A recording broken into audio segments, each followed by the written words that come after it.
अच्छा, तो I think you can see the white board right now. तो हम बात कर रहे थे कि फॉर एग्जांपल जब हम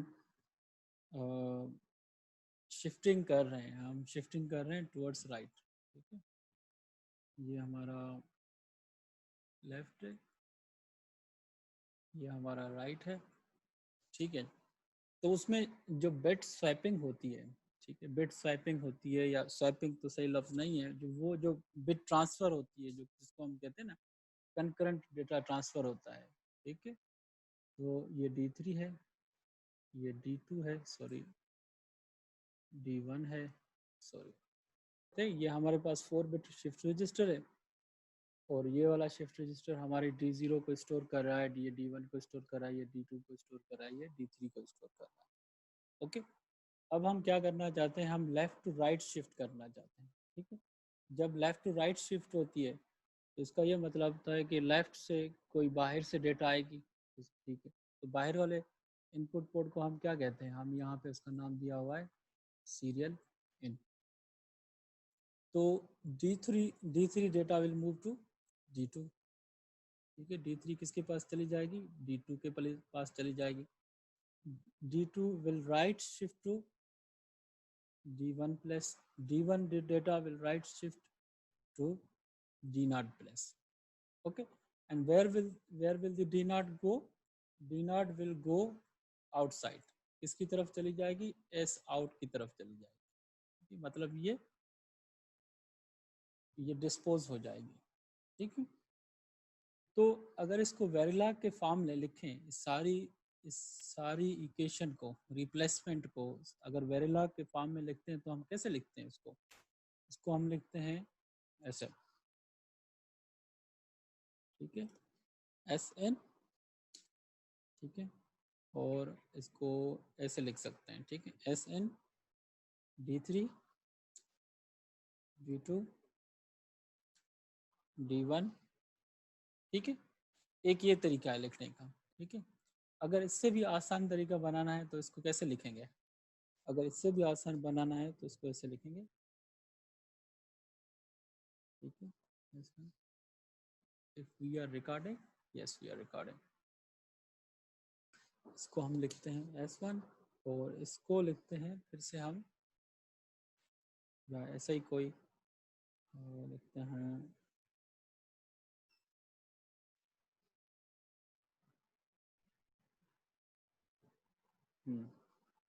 राइट,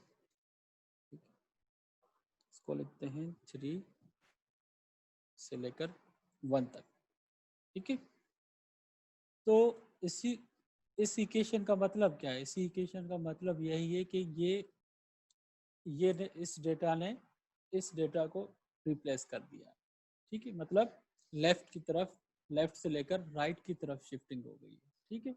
अब इसको जहन में रखिएगा, इसको जहन में रखेंगे, then I will move the sharing screen, तो हम चले जाएंगे सीधा अपनी बुक पे, ठीक है। तो यहाँ पे आ गए, ठीक है। तो हम क्या कह रहे थे कि भाई आर नेक्स्ट के पास जो नई वैल्यूज आ जाएगी after one bit after 1 bit right shifting, ठीक है। तो इस पोजीशन पे क्या आ गया, सीरियल इन आ गया, और इस पोजीशन पे क्या आ गया, 1 से लेकर n-1 तक। n-1 क्या होता है, n-1 होता है MSP, ठीक है। अगर 8 बिट की बात कर रहे हैं तो ये 7 हो जाएगा, अगर 4 बिट की बात कर रहे हैं तो ये 3 हो जाएगा, ठीक है। So this is same as we did in the white board, ठीक है, we did on the white board, this is equivalent to this. अब समझ में आ गया नेक्स्ट स्टेट लॉजिक कैसे बनाए। यस सर, अब क्लियर हो गया सर। ठीक है, अब बनाते हैं आउटपुट लॉजिक, ठीक है। अब आउटपुट लॉजिक में कुछ नहीं है, ऐसा कोई लॉजिक ही नहीं है, हमने सिर्फ आउटपुट वाली डेटा उठा के पोर्ट को असाइन कर देनी है, रजिस्टर वाली डेटा उठा के पोर्ट को असाइन कर दी। एस आउट हमारा पोर्ट है, तो हमने क्या किया है, हमने रजिस्टर वाली डेटा उठा के हमने पोर्ट को असाइन कर दिया। अच्छा, यहाँ पे एक चीज़ आप जहन में रखें कि हमने आर रेज की सिर्फ 0 वाली वैल्यू उठाई है। अब ये सोचेंगे कि सर ये 0 वाली वैल्यू क्यों उठाई है, 1 वाली क्यों नहीं उठाई, 7 क्यों नहीं उठाई, 5 क्यों नहीं उठाई। ठीक है, वो आप व्हाइट बोर्ड पे देखेंगे कि वो जो वैल्यू राइट से निकल के, आखिरी बिट से निकल के जो बाहर एस आउट की तरफ जाती है, वो कौन सी वैल्यू थी, वो D0 थी। D0 sir. एग्जैक्टली क्योंकि वो D0 थी, मतलब कि वो LSP थी, और आर रेज की LSP कौन सी होगी, आर रेज की LSP 0 होगी। ठीक है, बाकी से सारी वैल्यूज इधर आ गई, 1 से लेकर फॉर एग्जांपल 7 तक इधर आ गई, और 0 वाली ड्रॉप होके बाहर चली गई एस आउट में। ठीक है, so this is next state logic and this is output logic and this is body of the R, this is current state logic. इसको लफ्जों में करंट स्टेट लॉजिक भी कहते हैं। ठीक है, अब हम बात करते हैं, Asadullah is back, thank you, welcome back Asadullah. अब हम बात करते हैं यूनिवर्सल शिफ्ट रजिस्टर की। ठीक है, पहले भी मैंने कहा कि भाई रजिस्टर सीरियल इन होते हैं, सीरियल आउट होते हैं, पैरेलल इन होते हैं, पैरेलल आउट होते हैं। ठीक है, so there is a one register, why it is called universal, there is a one shift register which contains all these operations. ठीक है, उसमें लेफ्ट शिफ्ट भी होगी, उसमें राइट शिफ्ट भी होगी, उसमें पैरेलल इन भी होगा, उसमें पैरेलल आउट भी होगा, सारी चीजें होंगी। ठीक है, but they will be managed by control signal. ठीक है, अच्छा, तो अब हम बात करते हैं यूनिवर्सल शिफ्ट रजिस्टर की। ठीक है, तो यूनिवर्सल शिफ्ट रजिस्टर में again because we are designing 8 bit register, so parameter n is equal to 8। ठीक है, ये सिग्नल हमारे कांस्टेंट हैं, क्लॉक भी चाहिए, रीसेट भी चाहिए, हमें डी भी चाहिए और हमें क्यू भी चाहिए। ठीक है, these are input and these are output data. एक और सिग्नल चाहिए क्योंकि now we are designing universal shift register, and universal shift register basically can work as a left shift register, can work as a right shift register, can work as a parallel in and parallel out shift register. So we need a control signal so it can switch between all these options.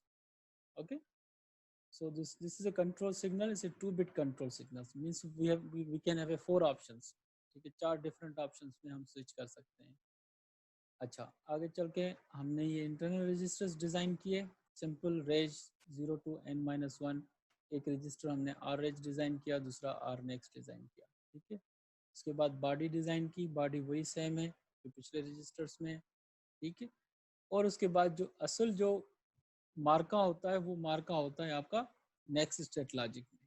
ठीक है, output logic भी इतना change नहीं होता, ये तो body तो आपकी करंट स्टेट सेम ही रहती है, असल जो लॉजिक बनता है वो आपका नेक्स्ट स्टेट लॉजिक में बनता है। ठीक है, so let's look at this. ठीक है, हमने ऑलवेज ब्लॉक यूज किया है, हमने ऑलवेज ब्लॉक में we didn't enlist any clock signal in the always block.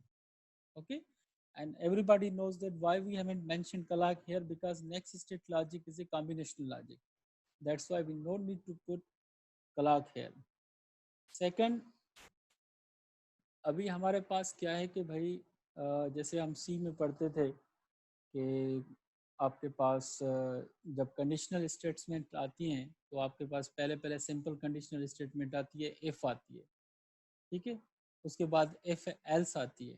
ठीक है, उसके बाद नेस्टेड इफ एल्स आती है, मतलब इफ एल्स के आप कॉम्बिनेशन बनाते जाते हैं। ठीक है, आपको याद होगा कि C++ में या मैटलैब में जब आप देखते हैं कि आपके इफ एल्स ज़्यादा होते जा रहे हैं तो आप क्या यूज़ करते थे, आप केस यूज़ करते थे। नहीं, केस नहीं होता था, स्विच होता था मेरे ख्याल में, if I am right. Yes sir, switch होता था, स्विच। हाँ, स्विच होता था। ठीक है, स्विच वही काम करता था जो हम इफ एल्स से करवाते थे, मगर इफ एल्स थोड़ा सा कॉम्प्लेक्स हो जाता है अगर कंडीशंस बहुत ज़्यादा हों, और स्विच हमारा आसान हो जाता था कि स्विच में हमारी कोडिंग हमारी सिंप्लीफाई हो जाती थी। ठीक है, यस सर, स्विच के अंदर हम लोग केसेस यूज करते हैं। स्विच के अंदर हम लोग कैसेस यूज़ करते थे, एग्जैक्टली। ठीक है, अब इसमें काम की बात यह है कि अगर हमारे पास कंडीशंस ज़्यादा हो जाएं तो हम इफ एल्स भी यूज कर सकते हैं, केस भी यूज कर सकते हैं वेरी लार्ज में, मगर केस को हैंडल करना आसान है, case is very simple to handle, ठीक है। इस वजह से हम यहाँ पे केस यूज कर रहे हैं, ठीक है। केस लिखा, केस के अंदर केस का वेरिएबल लिखा, ठीक है। केस का वेरिएबल क्या होता है? वो चीज़ जो जिसकी कंडीशन चेक होगी, ठीक है, जिसकी कंडीशन चेक होगी वो केस वेरिएबल बनेगा। जैसे इफ में अंदर लिखते हैं कि भाई if reset, if enable high हो जाए तो ये चीज़ कर दो, तो वो जो इफ के अंदर या एल्स एल्स इफ के अंदर जो चीज़ हम डालते हैं वो क्या होता है, वो उसकी कंडीशन चेक कर रहे होते हैं। तो यहाँ पे हम किसकी कंडीशन चेक करेंगे? हम कंट्रोल सिग्नल की कंडीशन चेक करेंगे कि वो उसका क्या कॉम्बिनेशन है। तो जैसे ही हम केस के अंदर जो केस वेरिएबल होगा वो हमारा कंट्रोल वेरिएबल होगा, ठीक है। अब इसका इसका सिंटैक्स चेक कर लें। You have to remember it's syntax. Syntax क्या है? जो भी पॉसिबल कॉम्बिनेशंस होंगे वो आपके लेफ्ट हैंड साइड पे आ जाएंगे, ठीक है। मतलब कंट्रोल के कौन से कॉम्बिनेशंस हो सकते हैं? 0 0, 0 1, 1 0, ठीक है। और चौथा डिफ़ॉल्ट कॉम्बिनेशन हो सकता है, ठीक है। डिफ़ॉल्ट में सारी चीज़ें आ जाती है, मतलब डिफ़ॉल्ट का मतलब ये है कि इनमें से अगर कोई कॉम्बिनेशन नहीं है तो डिफ़ॉल्ट पे चला जाएगा लॉजिक, ठीक है। अच्छा, अब आते हैं कि अगर कंट्रोल सिग्नल 0 0 है तो क्या करें? तो अगर कंट्रोल सिग्नल 0 0 है तो क्या करें? नो ऑपरेशन, मतलब कि कुछ भी ना करें। तो कुछ भी ना करें इसका मतलब है आर रेज की वैल्यू आर नेक्स्ट के पास, वो एग्जैक्टली जो उसकी वैल्यू होगी without any shifting, without any left shifting, without any right shifting, वो आर रेज की वैल्यू आर नेक्स्ट के पास चली जाएगी। मतलब no operation, we are not doing any shifting here. अगर वो 0 1 हो तो क्या करेगा? अगर वो 0 1 हो तो आपकी क्या करेगा? लेफ्ट शिफ्ट करेगा, ठीक है। अब यहाँ पे देख लें कि ये लेफ्ट शिफ्ट है, और अगर आपकी 1 0 हो जाए तो फिर ये राइट शिफ्ट करेगा, ठीक है। अब इस सारे प्रोग्राम में जो समझने की चीज़ है वो सिर्फ एक ये केस है, ठीक है। उसके बाद हमने डिफ़ॉल्ट लगा के उसके बाद हमने केस बंद कर दिया, ठीक है। अच्छा, आखिरी आखिरी ऑप्शन पे डिस्कस कर लेते हैं, फिर मैं इन इक्वेशंस को डिस्कस करता हूँ क्योंकि ये बड़ी इंपॉर्टेंट है। अच्छा, डिफ़ॉल्ट में हमने क्या कहा है? हमने कहा है कि भाई डिफ़ॉल्ट में लोडिंग करो। लोडिंग का क्या मकसद है? मतलब जो भी इनपुट पे डेटा आ रही है, मतलब 8 bit data, it's not a serial in, now it is parallel in. जो सारी 8 बिट डेटा आ रही है वो सारी की सारी डेटा लोड हो जाएगी रजिस्टर में। एक ही वक्त 8 फ्लिप फ्लॉप हैं, 8 ही फ्लिप फ्लॉप में डायरेक्टली लोड हो जाएगी, ठीक है। इसको हम कहते हैं लोडिंग, और इसको हम दूसरे अल्फाज में पैरेलल इन भी कहते हैं, ठीक है। सो अब समझते हैं हम इस इक्वेशन को, शिफ्ट शिफ्ट लेफ्ट वाली इक्वेशन को, ठीक है। ये आप समझ लें और फिर ये समझ लें तो आपका ये शिफ्टिंग ऑपरेशन सारा क्लियर हो जाएगा, ठीक है। अब बात हो रही है शिफ्ट लेफ्ट की, ठीक है। जब डेटा लेफ्ट की तरफ शिफ्ट होती है इसका क्या मतलब होता है? इसका मतलब ये होता है कि राइट से निकल रही है, राइट से आ रही है, और लेफ्ट से निकल रही है डेटा, राइट से आ रही है और लेफ्ट से निकल रही है, ठीक है। जब आपकी डेटा आपकी आपकी डेटा राइट से इन होगी और लेफ्ट से आउट होगी, जब राइट से इन होगी तो कौन सी जो डेटा होगी वो इन होगी, ठीक है। वो जो आपकी एलिस पहली एलिस भी इन होगी सर। LSB इन होगी, ठीक है। आपके पास जो डी है वो 8 बिट का है, 0 से लेकर 7 तक का है। तो जो आप उसको इन करेंगे वो आप पहले फ्लिप फ्लॉप के LSB वाले फ्लिप फ्लॉप से इन कराएंगे। तो D0 आपने लिख दिया, ठीक है। और 0 से लेकर n-1, सॉरी n-2, मतलब 0 से लेकर 6 तक जो डेटा होगी वो सारी शिफ्ट हो जाएगी टुवर्ड्स लेफ्ट, ठीक है। ये अगर क्लियर नहीं है तो I can go to the white board. Sir white board पे तो समझ आ गया, लेकिन यहाँ थोड़ी कंफ्यूजन हो रही है रजिस्टर के सीन में। हाँ, तो चलो चलो मैं पहले ये समझा देता हूँ क्योंकि शिफ्ट राइट आपने पहले भी समझ लिया है। तो पहले मैं शिफ्ट राइट समझा लेता हूँ आपको, तो फिर आप शिफ्ट लेफ्ट पे फोकस करें, ठीक है। चलो पहले इसकी बात करते हैं, ठीक है। आपको याद है शिफ्ट राइट ऑपरेशन अभी अभी हमने वहाँ पे ड्रा किया था, ठीक है। शिफ्ट राइट ये होता है कि लेफ्ट से डेटा इन होती है और राइट से बाहर निकल जाती है, राइट। यहाँ तक क्लियर है? Yes sir. ठीक है। अच्छा, फॉर एग्जांपल डेटा आपके पास 8 बिट डेटा है, ठीक है। तो 8 बिट डेटा में से आप उसकी कौन सी बिट उठाएंगे? आप उसकी LSP उठाएंगे या आप उसकी MSP उठाएंगे, ठीक है। LSB sir. No no no no, LSP क्यों उठाएंगे बेटा? आप देखें ना, आप थोड़ा सा इमेजिन क्योंकि वो करें, लास्ट वाला। Yes sir. आप थोड़ा सा मतलब सर इमेजिन एक करें, इमेजिन करें। इमेजिन इस तरह कर रहा हूँ कि एक हायरार्की है ना सर, हायरार्की के मुताबिक जो सबसे लास्ट वाला पोर्शन होगा। हाँ, तो लास्ट वाला क्या होता है? लास्ट वाला ऐसे समझेंगे, लास्ट वाला MSB है। Okay sir. लास्ट वाला आपकी लेफ्ट पे होता है ना, बिल्कुल सर। ठीक है। और राइट पे आपकी LSB होती है, ठीक है। तो ये जो यस आपकी सर। डेटा इन हो रही है वो लेफ्ट से इन हो रही है, ठीक है, और ठीक राइट सर। से बाहर निकल रही है। तो जब लेफ्ट से इन होगी तो इसका मतलब है उसमें डेट जो D इनपुट पोर्ट है उसमें से कौन सी बिट आप उसमें रिप्लेस करेंगे? MSP की बिट रिप्लेस करेंगे या LSP की बिट रिप्लेस करेंगे? लेफ्ट से तो सर MSB की बिट रिप्लेस होगी। Exactly exactly. तो हमारे पास 8 बिट डेटा है, उसमें से हमने सिर्फ MSB उठाई है। n-1 is equal to MSB, क्योंकि n का मतलब है यहाँ पे n का मतलब है 8 और 8-1 का मतलब हो गया D of seventh index. Seventh index का मतलब है 8th बिट MSB, ठीक है। तो वहाँ से एक बिट वहाँ से आएगी, वो चली जाएगी आपकी MSP की जगह, ठीक है। R नेक्स्ट की MS की जगह पे प्लेस हो जाएगी, ठीक है। और बाकी जो बिट्स होंगी इसकी अपनी जो MSB होगी, और किसकी मतलब R नेक्स्ट की, सॉरी R रेज की जो MSB होगी n-1, वो उसके बाद जो बाकी डेटा बचती है वो एक बिट शिफ्ट हो जाएगी राइट की तरफ, ठीक है। ये वही आइडिया है जो अभी हमने वाइट बोर्ड पे डिस्कस किया था, ठीक है।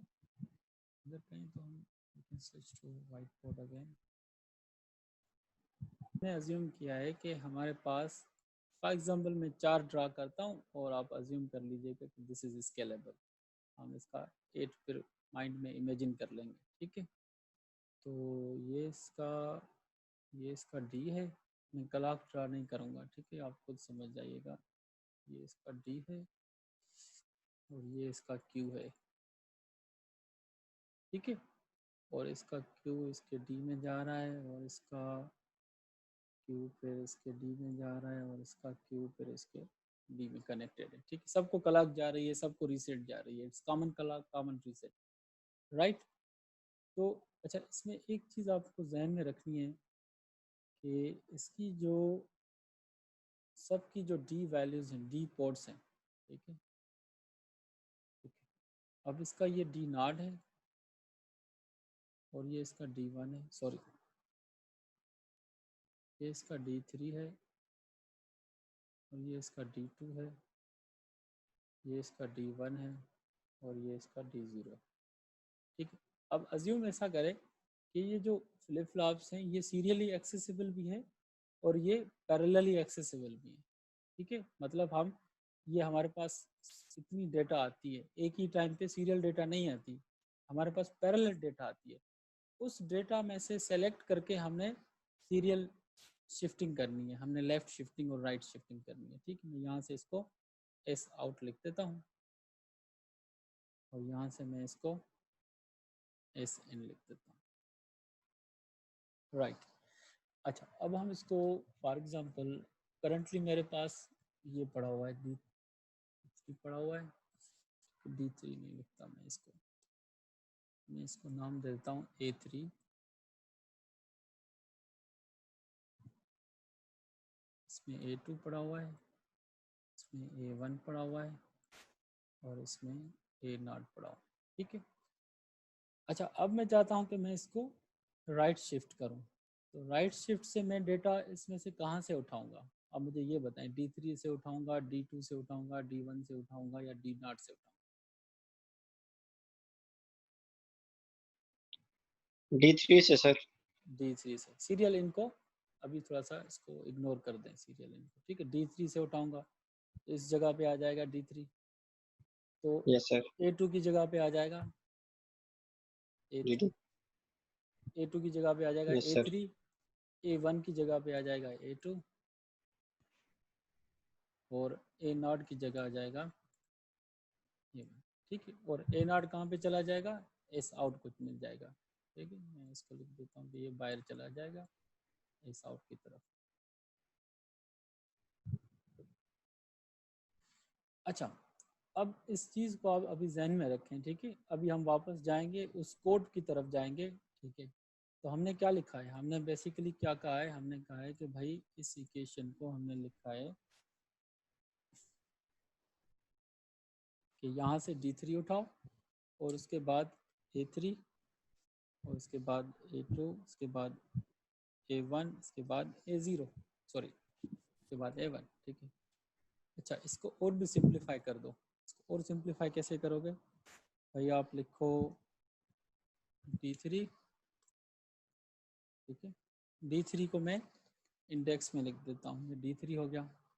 अच्छा, इसको मैं अगर n की फॉर्म में लिखूँ तो क्या होगा, n-1, ठीक है, मतलब n इज इक्वल टू 4, ठीक है। और यहाँ पे क्या होगा, ये फॉर एग्जांपल a है तो ये हो जाएगा, सॉरी, तो ये हो जाएगा 3 to 1। अब क्लियर हो गया। अच्छा, मैं यहाँ फिर मैं चेंज कर देता हूँ, मैं n-1 कर देता हूँ, सही है। अब यहाँ पे जो मैंने चीज़ लिखी है वो चीज़, ये चीज़ और ये चीज़ एक ही चीज़ है, ठीक है। सिर्फ मैंने इसको एब्स्ट्रैक्ट कर दिया है, मैंने इसको क्या कहते हैं उसको, मैंने इसको उसका टेम्पलेट बना दिया है, ठीक है। और उसका टेम्पलेट क्यों बनाया ये हम कोड में जाके डिस्कस करेंगे, ठीक है। यहाँ तक समझ में आ गया। So I want to move my screen back. अच्छा, अब यहाँ पे ये देख लें, ठीक है। अब ये वही केस है जो अभी हमने डिस्कस किया है, अब समझ में आ गया आपको। यस यस सर, अभी क्लियर है सर। अगर ये समझ में आ गया तो अब शिफ्ट लेफ्ट का भी समझ में आ जाएगा, ठीक है।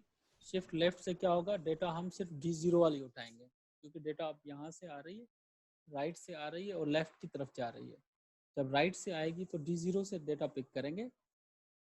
अच्छा, और जो आर रेज की जो LSP से लेकर सेकंड MSP तक होंगी वो सारी रिप्लेस हो जाएंगी, वो सारी शिफ्ट हो जाएंगी, ठीक है। ये सारी शिफ्ट होंगी इस तरफ आपके लेफ्ट की तरफ, और D0 से जो डेटा आई वो उसकी LSP पे प्लेस हो गई। ये भी क्लियर हो गया। रजिस्टर्स देख लिए और स्पेशल पर्पस रजिस्टर देख लिए हमने, यूनिवर्सल शिफ्ट रजिस्टर भी देख लिए। अब हम बात करते हैं काउंटर्स की, ठीक है। अब हम बात करते हैं कि फॉर एग्जांपल 8 बिट काउंटर बनाना है, फिर वही हमने पैरामीटराइजेशन की, क्लॉक उठाया, रीसेट उठाया, ठीक है, बैकस्टिक सिग्नल उठाया। ये एक एक्स्ट्रा सिग्नल है, ठीक है, this is not important signal, मगर हम एक सिग्नल उठा रहे हैं जो हमें बताएगा कि भाई काउंटर अपना काउंट कंप्लीट कर चुका है, तो ये सिग्नल एक्टिवेट हो जाएगा, ठीक है। हमें आउटपुट चाहिए। वही हमने इंटरनल रजिस्टर उठाए, वही सेम रजिस्टर, कोई फर्क नहीं है, आर रेज आर नेक्स्ट, ठीक है, सेम, कोई फर्क नहीं है। बॉडी ऑफ द रजिस्टर भी सेम है, वही reset reg is equal to 0, otherwise R reg is equal to R next, ठीक है। This is the beauty of three part coding, ठीक है। सेगमेंटाइज्ड कोडिंग जो है सीक्वेंशियल सर्किट्स की, फायदा ये जो भी चेंजिंग होगी वो इधर आपकी नेक्स्ट स्टेट लॉजिक में चेंजिंग होगी या आउटपुट लॉजिक में चेंजिंग, बाकी इसी ये सारी चीज़ें सेम सेम रहती हैं इसमें।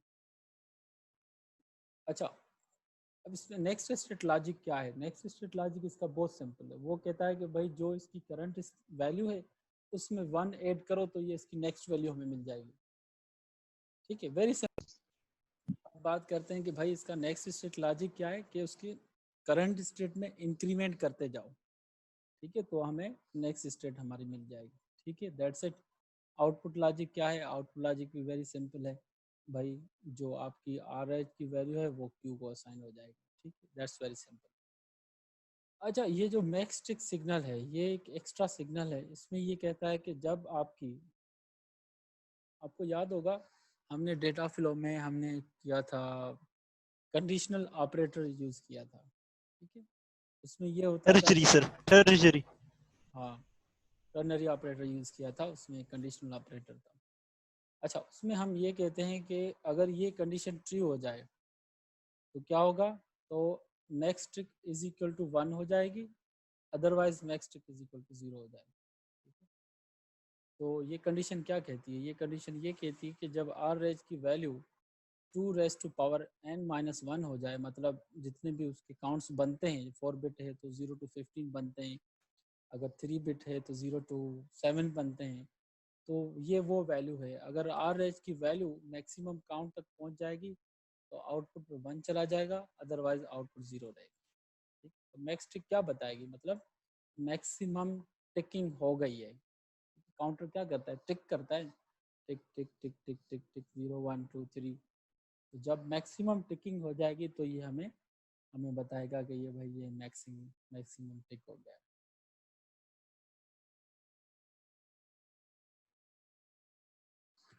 ठीक है, यहाँ तक क्लियर है? यस सर, क्लियर है। Okay okay, so next logic is an increment, यहाँ तक ये क्लियर होगा, ठीक है। उसके बाद आता है यूनिवर्सल बाइनरी काउंटर, ठीक है। सो इसमें क्या है कि इसमें 3-4 ऑप्शंस होंगे, वो हमने मिक्स कर दिए हैं, जैसे अप काउंटर, डाउन काउंटर और up counter, down counter, no operation, clear, 4 operation हमने कंबाइन कर दिए, ठीक है। अच्छा, अब वही सिग्नल्स हैं, वही इनपुट्स हैं, क्लॉक है, रीसेट है, एक एक्स्ट्रा सिग्नल हमने ऐड कर दिया है, उसको कहते हैं सिंक्रोनियस क्लियर सिग्नल, ठीक है। अब इसको डिस्कस करते हैं कि सिंक्रोनियस क्लियर सिग्नल क्या है, ठीक है। अब लोड क्या करेगा, फॉर एग्जांपल जब जब हम हमारे पास सिंपल काउंटर होता है या बेसिक काउंटर होता है, उसमें ये होता है कि वो जो लोडिंग की वैल्यू होती है, जो बाय डिफ़ॉल्ट वैल्यू होती है, वो हमेशा 0 होती है, ठीक है। एवरीबॉडी एग्रीज टू दैट कि काउंटर हमेशा 0 से स्टार्ट होता है और फिर आगे जाके जो उसकी मैक्सिक वैल्यू होती है वहाँ तक जाता है, ठीक है। इसमें हमारे पास ये ऑप्शन मौजूद है कि हम काउंटर कहीं से भी शुरू करें, ठीक है। फॉर एग्जांपल एक काउंटर है, वो 0 से लेकर 1023 तक जा सकता है, तो हम चाहें तो वो काउंटर 60 से भी शुरू हो सकता है, जो भी वैल्यू उसमें लोड करेंगे वो वहाँ से शुरू होगा, ठीक है। अब इसका फ़ायदा क्या होगा, आप ये कह सकते हैं कि सर इसका फ़ायदा क्या है। इसका फ़ायदा ये है कि क्योंकि इसमें हमारे पास 2 काउंटर हैं, एक अप काउंटर है, दूसरा डाउन काउंटर है। तो अगर फॉर एग्जांपल आप डाउन काउंटर चला रहे हैं तो आप हमेशा ये चाहेंगे कि भाई 1023 से लेकर नीचे चले, 1023, 1022, 1021, तो डाउन आप उसको मैक्सिमम वैल्यू देंगे तो वो डाउन करता करता डिक्रीमेंट करता करता वो 0 पे आ जाएगा, ठीक है। सो अप काउंट करना है तो आप उसमें 0 लोड कर देंगे तो 0 से वो आगे आगे चला जाएगा, ठीक है। मतलब इसमें आपके पास एक आपके पास एक कैपेसिटी है, आपके पास एक पावर है कि आप किसी भी वैल्यू से अप काउंट और डाउन काउंट कर सकते हैं, ठीक है। और this is enable signal and this is up signal, ठीक है। अच्छा, उसके बाद डी सिग्नल है, उसके बाद मैक्सिमम टिक सिग्नल है, मिनिमम टिक सिग्नल है और क्यू सिग्नल है, ठीक है। ये इंटरनल रजिस्टर्स हैं, they are actually same registers, this is actually same part is used in the other Verilog programs, ठीक है। अब आते हैं इसके नेक्स्ट स्टेट लॉजिक पे, ठीक है। नेक्स्ट स्टेट लॉजिक यूज़ किया, हमने कहा कि अगर क्लियर आपका असर्टेड है तो आपका आर नेक्स्ट 0 हो जाए, ठीक है। अब बात करते हैं कि भाई आपके पास रीसेट था, अब आपने एक और सिग्नल इंट्रोड्यूस करवाया है क्लियर सिग्नल। अब इसमें और उसमें फ़र्क क्या है, उसमें फ़र्क ये है कि भाई वो जो रीसेट है वो बेसिकली आपका असिंक्रोनस रीसेट है, ठीक है। अब ये जो सिग्नल है ये आपका बेसिकली सिंक्रोनस सिग्नल है, ठीक है। अब ये किसको क्लियर कर रहा है, ये तो पहला फ़र्क था कि ये सिंक्रोनस है वो असिंक्रोनस है। दूसरा फ़र्क क्या है, दूसरा फ़र्क है सर कि इसमें हाँ इसमें ये होगा कि जो भी डेटा D1 D3 या D0 में होगा वो सारा 0 हो जाएगा, भले उसमें जो भी वैल्यू हो इसमें भी। एग्जैक्टली इसका ये सही कह रहे हैं, इसका ये मतलब है कि ये आउटपुट को क्लियर नहीं कर रहा, ये इंटरनल रजिस्टर्स को क्लियर कर रहा है।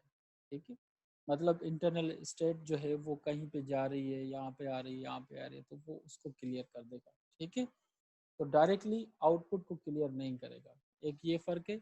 और दूसरा फ़र्क है कि ये सिंक्रोनियस है। सिंक्रोनियस का क्या मतलब है? It will be following clock. ठीक है, सो अगेन एल्स इफ में हम क्या करते हैं, हम कहते हैं कि अगर लोड असर्टेड हो जाए तो जो सारी डी की वैल्यूज हैं वो सारी आर नेक्स्ट में चली जाए, मतलब वो जो बाहर से पैरेलल इन सारी वैल्यूज आ सकती हैं वो सारी इंटरनल रजिस्टर्स में लोड हो जाएंगी। ठीक है, एल्स इफ लिखेंगे। उसके बाद हम क्या करेंगे, अगर इनेबल एक्टिवेटेड है और अप इज एक्टिवेटेड, दोनों असर्टेड हैं, तो क्या करेगा, अपवर्ड काउंटिंग करेगा। अगर इनेबल एक्टिवेटेड है और अप डीएक्टिवेटेड है तो डाउनवर्ड काउंटिंग करेगा। सर इसमें एक क्वेश्चन है, एनेबल और अप दोनों को क्या किसी क्लॉक एज के थ्रू हम हाई करेंगे या वो ऑलरेडी हम पहले से ही उसको इंस्ट्रक्शन दे चुके होंगे? नहीं, ये जो सिग्नल्स हैं ये हमारे पोर्ट्स हैं। ये चीज़ आप ये जहन में रख लें कि ये जो पोर्ट्स होते हैं वो पोर्ट्स, उसकी जो डेटा होती है वो बाहर से आती है। ठीक है, ये हम इस प्रोग्राम में नहीं डिफाइन कर रहे हैं, हमने ये नहीं कह रहे कि भाई इनेबल कब इनेबल होगा, अप कब अप होगा, कब डाउन होगा, ये हम नहीं कह रहे। ये हम कह रहे हैं कि अगर सर इनेबल हो जाए तो। लेकिन सर जो हम कंडीशन यहाँ पे दे रहे हैं else if enable and get up, तो इनमें तो हम आखिर किसी एक कंडीशन पे तो सेटिस्फाई करेंगे क्या, या अगर दोनों क्लॉक के पॉजिटिव एज पे हैं या दोनों का लेवल हमने ऑलरेडी 1 किया हुआ है, या जब 1 हो तब उस कंडीशन को देखें सर? हाँ, ये दोनों 1 की बात कर रहे हैं हम कह रहे हैं अगर इनेबल भी 1 हो जाए, मतलब लेवल 1 हो जाए और इसकी भी लेवल 1 हो जाए, तब ये अप काउंटिंग करेगा। ठीक है, ये सिग्नल बाहर से आएंगे। ठीक है, ये सिग्नल इस मॉड्यूल के पार्ट नहीं है, ये इस मॉड्यूल में उसका लॉजिक डिफाइन नहीं है। ठीक है, ये सिग्नल बाहर से आएंगे और ये मॉड्यूल सिर्फ उन सिग्नल्स को रीड करेगा और जो उनके कॉम्बिनेशंस बनेंगे उससे ये लॉजिक अपना ये लॉजिक बनाएगा। अगर ये कॉम्बिनेशन बनेगा, दोनों 1 1 होंगे तो अप काउंटिंग करेगा। अगर इनेबल 1 होगा और अप 0 होगा तो ये डाउन काउंटिंग करेगा। ठीक है, क्लियर है सर? ओके। अच्छा, डाउन काउंटिंग समझ में आ गया। एल्स में हम क्या कह रहे हैं कि भाई नो ऑपरेशन। ठीक है, if there is a no if the input is not this, if input is not option is not this, if not this, अगर कोई भी ऑप्शन नहीं है तो क्या करना है, इसको नो ऑपरेशन करना है। ठीक है, आउटपुट लॉजिक की बात करते हैं। Output logic is very very simple, जो आर रेज की वैल्यू है वो क्यू को असाइन हो जाएगी। ठीक है, अगर हम मैक्स टिक का लॉजिक बनाना चाहते हैं तो मैक्स टिक का लॉजिक ये बनेगा, वेरी सिंपल। मतलब जैसे 8 बिट काउंटर है, 2 raise to power 7, 2 raise to power 7 कितना बनता है, 128 बनता है। 128 minus 1, this will be equal to 127। तो ये काउंटर चलता चलता जब 127 पे पहुंच जाएगा तो क्या हो जाएगा, तो हम कह देंगे max tick is equal to 0 हो जाएगी, सॉरी इज इक्वल टू 1 हो जाएगी। मैक्स टिक एक्टिवेट, मैक्स टिक बता देगी भाई काउंटर फुल हो चुका है, अब ये काउंटर रिपीट हो रहा है। और मिन टिक क्या करेगी, जब काउंटर डाउन काउंट हो रहा होगा, 0 तक पहुंच जाएंगे, तो ये बताएगा कि भाई ये काउंटर अब वापस आ चुका है, किसी मैक्सिमम वैल्यू से डाउन काउंट करते करते करते करते अब वो डाउन हो चुका है। Okay, now it is clear. Yes sir, it is clear totally.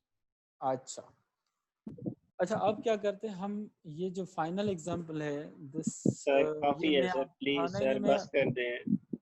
नहीं मैं आपको ये दे देता हूँ, आप खुद रीड कर लें, this is very simple. Okay sir. आप खुद रीड करें, मैं भी डिप्लीट हो गया हूँ क्योंकि दिस इज वेरी मुझे नींद आ मोनोटोनिक। रही है सर, नहीं तो हाँ, खाने के बगैर नींद कैसे आती है भाई, ये अब सर समझ में आया बंदा कि बेहोश भी हो सकता है।